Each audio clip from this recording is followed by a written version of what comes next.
संपूर्ण विश्व में सभ्यता यानी विकास के नाम पर भौतिक विकास, कर्म करना नहीं करना, क्रोध, अभिमान, मोह माया, लोभ लालच, इसी के चक्र में दुनिया जब घूम रही थी, पशु से मनुष्य बनने की संस्कृति, लाइक ऊपर उठना है, लेकिन कहाँ से ऊपर उठना है ये भी मायने रखता है। पहली कक्षा का ज्ञान भी बहुत महत्वपूर्ण होता है।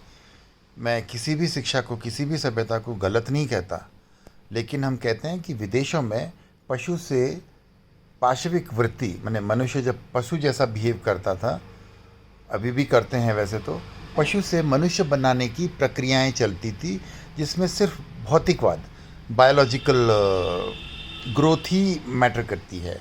भारत उस समय विश्व के सर्वोच्च विज्ञान, ज्ञान, अध्यात्म के रास्ते पे आ गया था। अध्यात्म का मतलब आत्मा का अध्ययन। आत्मा यानी दिखाई तो नहीं देती, सॉफ्टवेयर। तो विदेशों की संस्कृति तो वहाँ पहुँच भी नहीं पाई। भारत की संस्कृति ने उन्हें बहुत कंफ्यूज किया। वो समझ ही नहीं पा रहे हैं किसी वस्तु को। वो मूर्ति देख के कंफ्यूज होते हैं कि ये भाई जब कुछ नहीं मानते तो फिर मूर्ति कैसी। बहुत सारे कन्फ्यूजन्स, और इतना ज़्यादा विकास और विस्तार था क्योंकि भारत में बायोलॉजिकल वैल्यूज़ नहीं रही, आध्यात्मिक, लाइक सॉफ्टवेयर साइंस बहुत आगे तक डेवलप हो गया। मनुष्य अपने आध्यात्म के माध्यम से संपूर्ण ब्रह्मांड की यात्रा, अवलोकन और देख पाता था, अपने कर्मों को देख पाता था। और हमारा ज्ञान जो नालंदा, तक्षशिला, विक्रमशिला में विश्लेषित किया जाता है, इन वेद, पुराण, उपनिषदों को लाखों पुस्तकों में विश्लेषित किया है भिन्न भिन्न आयामों से। जिस और एक डिस्ट्रक्टिव, मतलब विध्वंसकारी शैतानी मानसिकता जो अध्यात्म से परे रहा हो, उसने यहाँ की सभ्यता को छिन्न भिन्न किया, तोड़कर समाप्त कर दिया। जैसे हम किसी आदिवासी कबीले में भी जाते हैं, हमारे पास में कुछ अगर मेटल की वस्तु होती है, वो हमसे छीन लेते हैं और उसको पीट पीट के प्लेन लोहा बना देते हैं, जबकि उस मेटल की वस्तु की बड़ी अच्छी कीमत होती है, वैल्यू होती है, उपयोगिता होती है। अज्ञान के कारण उसकी उपयोगिता ना देख के उसके सिर्फ भौतिक जो लोहा है उसी में लगे रहते। तो यही कारण है भारत में जिस समय विज्ञान पराकाष्ठा में, विज्ञान का अर्थ विशेष ज्ञान, यहाँ मनुष्य से देवता बनाने का प्रयास होता है, यात्रा होती है, हम आगे बढ़ रहे होते हैं और परमात्मा तत्व में विलीन होते हैं। और हमारे स्क्रिप्टिंग की कभी आवश्यकता नहीं हुई।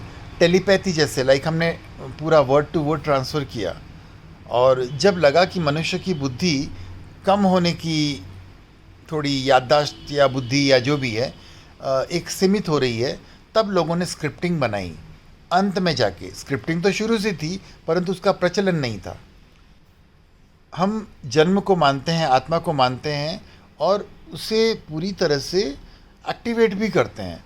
हम अपनी मृत्यु के समय अपनी चेतना को, मृत्यु तक पहुंचते पहुंचते अपनी चेतना को इतना जागृत कर लेते हैं कि मरने के बाद भी हमारी चेतना इतनी प्रकाशवान होती है, तो प्रकृति उसे सबसे जल्दी मैनिफेस्ट करती है। और पाश्चात्य संस्कृति, जहाँ पर अध्यात्म का कोई नाम ही नहीं है, वो सॉफ्टवेयर साइंस समझते नहीं है, वो सिर्फ हार्डवेयर यानी बायोलॉजिकली देखते हैं। वो अपने शरीर को ज़मीन में गाड़ देते हैं, लाइक उनको अपनी आसक्ति समाप्त नहीं होती, वो उसे जला नहीं पाते, क्योंकि शरीर ही सब कुछ है, तो उसे ज़मीन में डाल देते थे। और भोजन या जो भी चीज़ें उसके लिए, उनके भाव भी वैसे ही होते थे कि जो है वो यही है, और कब्रों पे रोज़ जाना, दर्शन करना, जो भी वट एवर। और हमारे संस्कृति में हमारी जैसी बॉडी समाप्त होती है, हम उसको रिसाइकिल में भेज देते हैं, पंच महाभूतों में विलीन कर देते हैं, अग्नि में दाह कर देते हैं, और हम अगले जन्म के लिए मैनिफेस्ट होने के लिए चले जाते हैं। हमें अपनी योग्यता के अनुसार नया शरीर, नया जन्म, नई प्रक्रियाओं के द्वारा नए मानव यंत्र की प्राप्ति होती है ताकि हमारे आविष्कार कंटिन्यू रहे। जय गुरुदेव।